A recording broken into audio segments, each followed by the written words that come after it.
स्वरूपाचं ज्ञान सद्गुरुनाथांनी करून दिलं. सर्वं खल्विदं ब्रह्म ही अनुभूती आली.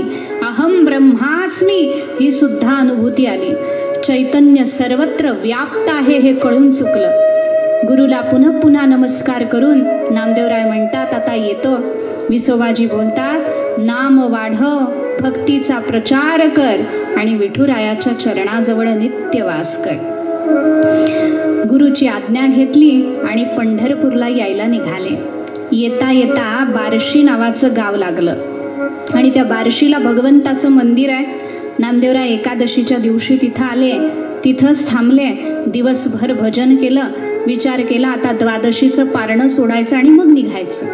म्हणून स्वतः छोटंसं भांडं आणलं होतं, त्याच्यामध्ये भात शिजवला, स्वयंपाक तयार केला, आणखी एक रोटी केली तयार आणि ती रोटी घेऊन आता खायला बसणार. भगवंताला नैवेद्य दाखवला, मनोमन प्रभूला आठवलं आणि आता जेवायला बसणार. इतक्यात प्रभू पंढरीनाथानं एक लीला केली. एक श्वान तिथं आला, एक कुत्र तिथं आलं आणि टोपल्यामध्ये जी रोटी होती, जी पोळी होती, ती कुत्र्यानं तोंडामध्ये घेतली आणि ते कुत्र पळायला लागलं. जेव्हा नामदेवरायांनी हे पाहिल्याबरोबर हृदय भरून आलं आणि त्या कुत्र्याला बघून बोलायला लागले, अरे नुसती रोटी खाऊ नकोस, कोरडी तूप लावून देतो, थांब जरा. आणि जेव्हा असं बोलणं केलं ते श्वान जे आहे मागं वळून पाहायला लागलं. तुपाची वाटी घेऊन नामदेवराय त्याच्या मागं धावायला लागले आणि त्या श्वानाच्या जवळ आल्याबरोबर त्याच्या मुखातली रोटी काढून घेतली, त्याला तूप लावलं आणि तूप लावलेली ती रोटी पुन्हा त्याच्या मुखामध्ये दिल्याबरोबर श्वानाने आपलं रूप परिवर्तित केलं आणि अनंत कोटी ब्रह्मांड नायक प्रगट झाले. भगवान पंढरीनाथ परमात्मा प्रगट झाला आणि दोन्ही हात असे कमरेवर भगवंतांनी ठेवलेले. अद्भुत रूप आहे, दिव्य पितांबर झळकतोय, तुळशीची माळा गळ्यामध्ये घातलेली आहे, मकर कुंडला शोभतायत, सुंदर असा मुकुट आहे, मस्तकावर शिवलिंग धारण केलेला आहे, दोन्ही हातांमध्ये कंकणं घातलेली आहेत भगवंतांनी. असं दिव्य रूप पाहिलं. नामदेवरायांनी चरणाला मिठी मारली आणि मिठी मारल्याबरोबर भगवंतांनी विचारलं, नामदेवा अरे श्वानाच्या रूपातल्या मला कसं काय ओळखलंस रे तू? नामदेवराय बोलायला लागले, म्हणे मला सद्गुरुनाथांनी शिकवलंय, सर्वं खल्विदं ब्रह्म.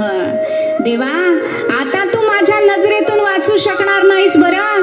आता कुठल्याही रूपानं माझा पांडुरंग माझ्या समोर आला तरी मला तुला ओळखता येईल. म्हणून देवा आता मी परिपूर्ण झालोय.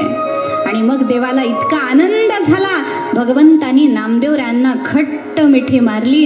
देव भक्ताचं मिलन अवघ्या विश्वाने अनुभवलं. आज जेव्हा नामदेवरायांना भगवान कंठाशी लावतात तेव्हा देवाला इतका आनंद आहे. कच्चा असणारा माझा पोरगा आज पक्का झाला, आज पूर्ण झालं माझं लेकरू. आईला आनंद होतो ना हो आपलं बाळ परिपूर्ण झाल्यानंतर. जगाची माऊली आहे ती विठू माऊली, म्हणून नामदेवरायांना जवळ घेऊन कृतकृत्य होते. मस्तकावरून हात फिरवला. नामदेवरायांचं वय 80 वर्ष जरी झालं तरी भगवंताला अजून ते बालकच वाटत होते. हे वैशिष्ट्य आहे नामदेवरायांच्या चरित्राचं, लक्षात घ्या. म्हणून मी म्हटलं, करुणा शिकायची असेल, ज्ञान बघायचं असेल तर ज्ञानोबारायांच्या चरित्राला शरण जावं.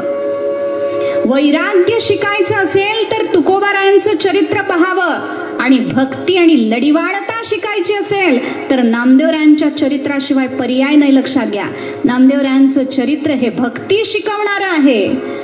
नामदेवरायांचं चरित्र ही लढीवाळता शिकवणारं आहे.